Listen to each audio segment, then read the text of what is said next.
समझदार लड़की थी। वो बचपन से ही क्लास में अव्वल आती थी। स्कूल में सभी सिमरन की बहुत तारीफ करते थे। पढ़ाई में अच्छा होने के कारण उसके माता पिता भी उसकी हर डिमांड को पूरी कर देते थे। सिमरन की एक ही सहेली थी मीनल, जो उसके पड़ोस में रहती थी। दोनों साथ ही स्कूल जाती थी। एक दिन स्कूल जाते वक्त, अरे सिमरन, आज तूने फिर लेट कर दी। तू क्लास में अव्वल आती है इसलिए तुझे टीचर कुछ नहीं बोलती। आज तो वो पक्का मुझे पनिशमेंट देंगी। अरे बाबा, कुछ नहीं होगा। हम दोनों क्लासरूम की खिड़की से जाकर सीट पर बैठ जाएंगे। ये देख मेरा नया फोन। वाह, तुम्हारा पर्सनल फोन। यहाँ तो मुझे हर साल अपनी दीदी की पुरानी स्कूल ड्रेस पहनकर स्कूल जाना पड़ता है। ये फोन तुम्हारा भी तो है। आखिरकार हम दोनों बचपन से फ्रेंड्स हैं। कल पूरी रात मैं इसके फीचर्स देखती रही। मीनल और सिमरन बातें करते करते स्कूल पहुंच जाती हैं और चुपके से क्लासरूम के पीछे वाली खिड़की से घुसने की कोशिश करती हैं। लेकिन टीचर दोनों को पकड़ लेती है और लेट आने की वजह से टीचर दोनों को क्लास से बाहर कान पकड़कर खड़ा कर देती है। सिमरन, तुम पढ़ाई में अच्छी हो, लेकिन तुम्हें स्कूल के और भी रूल्स फॉलो करने चाहिए। डिसिप्लिन मेंटेन करना चाहिए। सॉरी टीचर, अगली बार से ऐसा नहीं होगा। सिमरन और मीनल के सामने वाली क्लास से दो लड़के क्लासरूम के बाहर कान पकड़कर खड़े थे। अरे क्यों दिल छोटा कर रही है? सिर्फ हम दोनों ही क्लासरूम के बाहर थोड़ी हैं। सामने उन लड़कों को देख। हाय गर्ल्स, आप लोग भी क्लास में लेट आई थी क्या? हाँ, ये टीचर भी ना स्कूल में पढ़ाने आती है या बच्चों को पनिशमेंट देने? मैंने तुम्हें स्कूल में पहले कभी नहीं देखा। हाँ, मैंने भी कुछ दिनों पहले स्कूल में एडमिशन लिया। धीरे धीरे रॉकी और सिमरन में दोस्ती हो जाती है। दोनों एक दूसरे को अपना फोन नंबर दे देते हैं। दोनों हमेशा साथ में घूमते हैं। स्कूल के बाद भी साथ में वक्त बिताते हैं। एक दिन स्कूल से वापस आते वक्त सिमरन अपने मोबाइल से किसी को टेक्स्ट कर रही होती है। अरे यार, तू भी ना हमेशा इस मोबाइल में ही लगी रहती है। अरे वो स्टैंडर्ड 11 वाला रॉकी है ना, उसने मुझे क्या मस्त जोक भेजा है। तूने रॉकी को अपना नंबर क्यों दिया? वैसे भी वो दूसरे स्कूल से आया है। इस बार हमारा 10th क्लास है। वो मेरी थोड़ी स्टडीज में हेल्प कर रहा है और कुछ नहीं। मैं तो कहती हूँ तू उससे थोड़ा दूर रहा कर। मुझे वो लड़का बिल्कुल भी पसंद नहीं है। तू भी ना, ऐसा कुछ भी नहीं है। रॉकी काफी अच्छा लड़का है। अगले दिन सिमरन क्लास में बैठकर फोन चला रही थी, तभी उसे टीचर पकड़ लेती है। ये क्या है सिमरन? आजकल तुम्हारे मार्क्स वैसे भी पहले से बहुत कम हो गए हैं और तुम क्लास में बैठकर मोबाइल चला रही हो। मुझे मजबूरन तुम्हारी मम्मी को कंप्लेंट करना पड़ेगा। सॉरी टीचर, अगली बार से ऐसा नहीं होगा, वरना मम्मी मेरा फोन छीन लेंगी। प्लीज मम्मी को मत बताइएगा। ये तुम्हारी पहली गलती थी, इसलिए मैं माफ कर रही हूँ। ऐसे ही कुछ महीने बीत जाते हैं। गर्मी की छुट्टी का वक्त आ जाता है। सिमरन और रॉकी स्कूल के बाद कुछ टाइम साथ में गुजारने का प्लान करते हैं। अरे यार मीनल, तू आज अकेली घर चली जा। अगर मेरी मम्मी तेरे घर पर कॉल करे तो बोल देना मैं तेरे घर पर ही हूँ।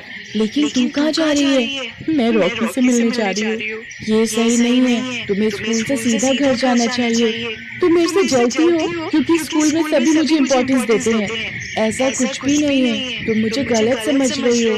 तभी सिमरन के फोन पर रॉकी का कॉल आता है और वो वहाँ से चली जाती है। सिमरन रॉकी से मिलने उसके घर जाती है। वहाँ काफी अंधेरा होता है। सिमरन रॉकी को आवाज देती है, रॉकी कहाँ हो तुम? रॉकी पीछे से आकर उसे भूकर डरा देता है। ओह रॉकी, तुम भी ना? तुमने तो मुझे डरा ही दिया था। क्या तुम भी बच्चों की तरह डर गई?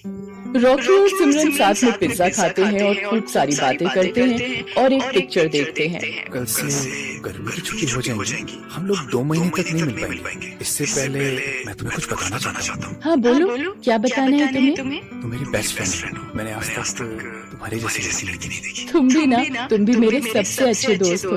सिमरन और रॉकी साथ में वक्त बिताते हैं और कब दोनों अपनी हदें पार कर जाते हैं उन्हें पता ही नहीं चलता। अगले दिन से स्कूल की गर्मी की छुट्टियां शुरू हो जाती हैं। रॉकी और सिमरन एक दूसरे से मिल नहीं पाते। कुछ दिनों बाद सिमरन को उल्टियां होने लगती हैं और सिर चकराने लगता है।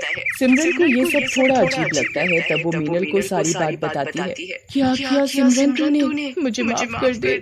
मैंने तेरे मना करने के बाद भी रॉकी के साथ वक्त बिताया। तू चिंता मत कर, कल से स्कूल खुल रहा है। तू पहले रॉकी से जाकर बात कर। अगले दिन सिमरन जाकर रॉकी से बात करती है, उसे सारी बात बताती है। तुम्हें याद है उस दिन हम तुम्हारे घर पर मिले थे, हमारे बीच। वो तो मेरा सबसे खूबसूरत दिन था। हमारे साथ में बिताए गए वो पल मैं कैसे भूल सकता हूँ। मैं प्रेग्नेंट हूँ। मुझे कुछ समझ में नहीं आ रहा मुझे क्या करना चाहिए। अगर किसी को पता चल गया तो सब हमारा मजाक उड़ाएंगे। ये क्या बोल रही हो?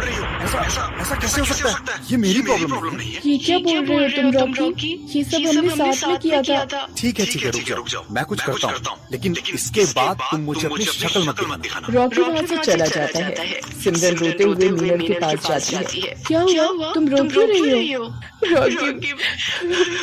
रॉकी मेरी शक्ल भी नहीं देखना चाहता है। वो मुझसे नफरत करने लगा है। मुझे पता था वो लड़का कुछ ऐसा ही करेगा। मुझे उस पर बिल्कुल भी भरोसा नहीं था। मुझे लगता है हमें किसी बड़े की मदद लेनी चाहिए। नहीं, ये बात किसी को नहीं बताना, वरना सब मुझ पर हंसेंगे। अगले दिन रॉकी सिमरन को एक गोली लाकर देता है। ये लो, ये गोली खा लेना। इसके बाद इस परेशानी से हमें छुटकारा मिल जाएगा। लेकिन रॉकी, इससे कुछ प्रॉब्लम तो नहीं होगी ना? चुपचाप से गोली खा लो और मेरा पीछा छोड़ दो। इसके बाद से ना तो मुझे कॉल करना, ना ही कोई मैसेज। सिमरन वो गोली खाकर जाकर अपनी क्लास में बैठ जाती है। तभी वो चक्कर खाकर गिर जाती है। तुझे क्या हो गया सिमरन? आंखें खोलो। इसके मुंह पर पानी छिड़कने के बाद भी इसे होश नहीं आ रहा। लगता है कोई सीरियस इशू है। टीचर, मैं आपको कुछ बताना चाहती हूँ। प्लीज आप किसी को मत बताइएगा। मैं तुम्हारी टीचर हूँ, तुम लोगों को सही राह दिखाना मेरा काम है। तुम बिल्कुल चिंता मत करो, बिना झिझक के मुझे सारी बातें बताओ। मीनल डर कर टीचर को सारी सच्चाई बता देती है। टीचर सिमरन को हॉस्पिटल लेकर जाती है और वहाँ उसका अच्छे से चेकअप करवाती है। कुछ देर बाद सिमरन को होश आ जाता है। टीचर, मैं आपको कुछ बताना चाहती हूँ। मेरी तबीयत खराब होने के पीछे कुछ और वजह है। मुझे मीनल ने सब बता दिया है। इस उम्र में बच्चे नादानी करते हैं, लेकिन तुमने जो किया है वो छोटी बात नहीं है। इससे तुम्हारी पूरी जिंदगी बर्बाद हो सकती थी। मुझे अपने किए पर बहुत अफसोस है।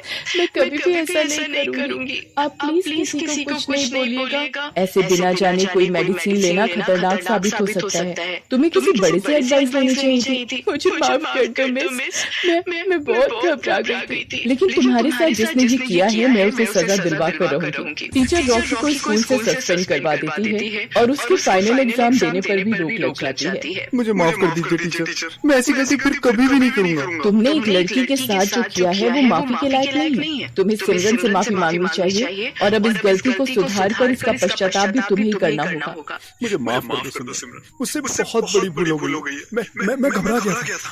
मैं तुम्हें प्रॉब्लम में छोड़ के चला गया। टीचर सिमरन को लेकर उसके माता पिता के पास जाती है। देखिए सर, मैं आपसे जो बात करने जा रही हूँ वो आपको बहुत धैर्य रखकर सुननी होगी। अक्सर बच्चे कुछ गलतियाँ कर बैठते हैं जिसकी वजह से उन्हें पछताना पड़ सकता है। आप क्या कहना चाह रही हैं टीचर? हमारी बेटी से कुछ गलती हुई है?